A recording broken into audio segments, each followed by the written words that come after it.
Good morning class. आज मैं आपके लिए बहुत ही सिंपल और बहुत ही बेसिक टॉपिक लेकर आई हूँ और ये एग्ज़ाम में अक्सर डेफिनेशंस में आ जाता है, ठीक है। तो ध्यान से समझिएगा क्योंकि अक्सर बच्चे इसमें कंफ्यूज हो जाते हैं। तो फर्स्ट हमारा टॉपिक है डायरेक्टेड एंड अनडायरेक्टेड ग्राफ्स। बच्चों, जैसा मैंने आपको बताया कि हर चीज़ जो होती है वो अपने नाम के हिसाब से होती है। तो अगर आप नाम का मतलब ढंग से समझ लेंगे कि ये इंग्लिश वर्ड है, इसका मतलब क्या होता है, तो आपको उसको डिफ़ाइन करने में या एक्सप्लेन करने में बहुत ही आसानी रहेगी।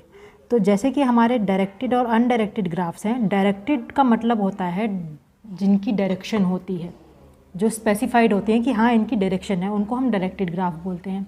जो अनस्पेसिफाइड होते हैं, जिनकी कोई डायरेक्शन नहीं हो सकती, मतलब कहीं भी जा सकते हैं, उनको हम अनडायरेक्टेड ग्राफ्स बोलते हैं, ठीक है। तो आइए स्टार्ट करते हैं। दोनों का एग्जाम्पल लेके दिखाती हूँ आपको। सपोज़ मेरे पास एक ग्राफ है जिसमें ये 4 वर्टिसेस हैं, 1, 2, 3 एंड 4, ठीक है। अब मुझे डायरेक्टेड ग्राफ अगर बनाना है तो यहाँ पे मैं क्या करूँगी, 1 से 2 पे जो एज जा रहा है वहाँ पे मैं एक एरो बना दूँगी कि 1 इसका सोर्स है और 2 इसका डेस्टिनेशन है, यानी कि ये 1 से 2 पे जा रहा है। अब यहाँ पे ये 2 से 1 पे डायरेक्टली नहीं आ रहा है। अगर मैं इसको आगे बढ़ाऊँगी तो देखिए मैंने इस पूरे ग्राफ को डायरेक्टेड बना दिया है और हर एज एक एरो में कन्वर्ट कर दिया है, यानी कि सिंपल लाइन की बजाय मैंने एक एरो बना दिया है।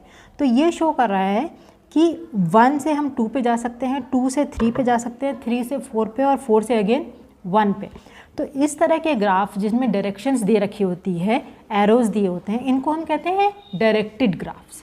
अब वहीं पे अगर हम अनडायरेक्टेड ग्राफ्स की बात करें तो देखिए सेम ग्राफ को मैं अनडायरेक्टेड वे में बताती हूँ।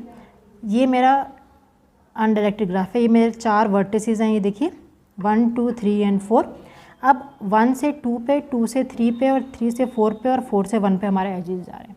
अब दोनों में फ़र्क क्या है कि एरोज़ नहीं है सेकंड वाले में, ये हमारा फर्स्ट है और ये हमारा सेकंड है।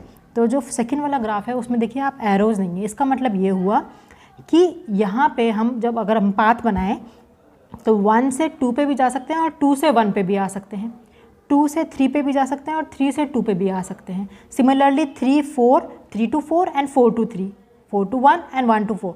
But in the case of first graph हम खाली 1 से 2 पे, 2 से 3 पे, 3 से 4 पे और 4 से वापस 1 पे आ सकते हैं। क्यों? क्योंकि यहाँ पे हमें डायरेक्शंस गिवन है कि आपको जाना किस तरह। जिस तरह से आप कहीं हाईवे पे जाते हैं तो वहाँ पे एरोज़ आपको दिखाए गए होते हैं कि ये रास्ता यहाँ जाता है, ये रास्ता यहाँ जाता है, तो आप उस एरो के हिसाब से मूव करते हैं। सिमिलरली डायरेक्टेड ग्राफ में भी एरोज़ आपको शो करेंगे कि आप इस वर्टेक्स से कौन से वर्टेक्स पे पहुँच सकते हो, कौन से वर्टेक्स को अप्रोच कर सकते हो। अगर एरो नहीं गिवन है यानी कि वो अनडायरेक्टेड ग्राफ है, इसका मतलब ये है कि आप उस वर्टेक्स से दूसरे वर्टेक्स पे तो जा ही सकते हो, साथ ही दूसरे वर्टेक्स से उस पहले वर्टेक्स पे भी आ सकते हो। तो ये होता है डिफरेंस डायरेक्टेड और अनडायरेक्टेड ग्राफ में, ठीक है। आई होप आपको समझ में आया हो।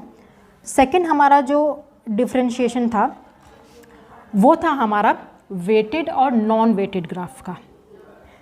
देखिए बच्चों, कंफ्यूज होने की बिल्कुल भी ज़रूरत नहीं है, बहुत आसान है। Weighted and non weighted graph.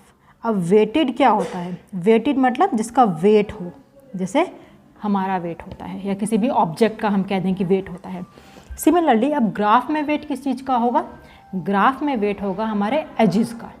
अब एजेस का वेट कैसे हो सकता है? देखिए सपोज़ ये मेरा एक ग्राफ है। अब इस ग्राफ में ये मेरे एजेस हैं। अब वेटेड ग्राफ का मतलब होता है कि 1 से 2 पे जाने के लिए, यानी कि फर्स्ट वर्टेक्स से सेकंड वर्टेक्स पे जाने के लिए हमें कितना टाइम लग रहा है, या कितनी हमारी एनर्जी कंज्यूम हो रही है, या कितना हमारा कैलोरीज बर्न हो रही हैं, कितना हमारा किलोमीटर लग रहा है। आप उसको यूनिट ऑफ मेजरमेंट कुछ भी ले सकते हैं, कुछ भी मान सकते हैं। तो यहाँ पे अगर सपोज़ मैंने लिख दिया 4, यहाँ पे लिख दिया 2, 3 और 5 लेट्स से, तो इसका मतलब ये है कि 1 से 2 पे जाने के लिए हमारा जो वेट है वो 4 है, 2 से 3 पे जाने के लिए हमारा वेट 2 है, 3 से 4 पे जाने के लिए हमारा वेट 3 है और 4 से 1 पे जाने के लिए हमारा वेट 5 है। इनका कोई यूनिट नहीं होता है, इसको आप कुछ भी समझ लीजिए। सपोज़ मैं आपको बोलूँ कि दिल्ली टू देहरादून जो है वो 250 किलोमीटर्स है, ठीक है। देहरादून टू दिल्ली 250 किलोमीटर है। तो ये कहाँ काम आता है, ये आपको अभी सिर्फ मैं समझा रही हूँ, आगे इसकी एप्लीकेशंस आएंगी जब हम यूलर्स हैमिल्टोनियन ग्राफ्स पढ़ेंगे, उनके एप्लीकेशंस पढ़ेंगे, सम सॉल्व करेंगे, तब ये काम आएंगे। लेकिन आपको पता होना चाहिए कि वेटेड और नॉन वेटेड ग्राफ्स होते क्या हैं। तो वो ग्राफ जिन पे वेट गिवन हो, जिन पे नंबरिंग गिवन हो कि एक वर्टेक्स से दूसरे वर्टेक्स पे जाने के लिए आपको कितना कॉस्ट लग रहा है, आपकी कॉस्टिंग क्या है, उनको हम वेटेड ग्राफ बोलते हैं।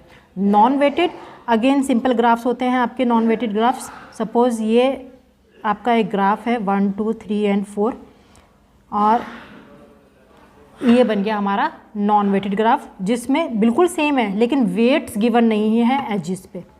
ठीक है, तो ये तो डिफरेंस हो गया वेटेड और नॉन वेटेड ग्राफ में। एक चीज़ और, आपके वेटेड ग्राफ्स डायरेक्टेड भी हो सकते हैं, अनडायरेक्टेड भी हो सकते हैं। मतलब ये जो आपका वेटेड ग्राफ है, इसको मैं अगर डायरेक्शन दे दूं तो वो इस तरह से भी हो सकता है। यानी कि 1 से 2 पे जाने के लिए तो हमारा 4 लग रही है कॉस्टिंग, लेकिन 2 से 1 आने के लिए कॉस्टिंग 4 नहीं है, क्योंकि 2 से 1 के लिए कोई डायरेक्ट एज नहीं है। तो आपका वेटेड ग्राफ जो है वो डायरेक्टेड भी हो सकता है, अनडायरेक्टेड भी हो सकता है, और आपका नॉन वेटेड ग्राफ भी डायरेक्टेड और अनडायरेक्टेड कुछ भी हो सकता है। तो इस बात का आपको ध्यान रखना पड़ेगा कि डायरेक्टेड, अनडायरेक्टेड, वेटेड और नॉन वेटेड चारों अलग अलग चीज़ें हैं। तो इसमें आपको कंफ्यूज नहीं होना है। इंग्लिश के शब्द हैं, जो इंग्लिश में नॉर्मल हिंदी का ट्रांसलेशन है वही इसका मतलब होता है। ठीक है, ध्यान से पढ़िएगा। नेक्स्ट क्लास में मिलेंगे बहुत ही एक आसान से टॉपिक के साथ। तब तक के लिए हमारा चैनल सब्सक्राइब करिए। Thank you.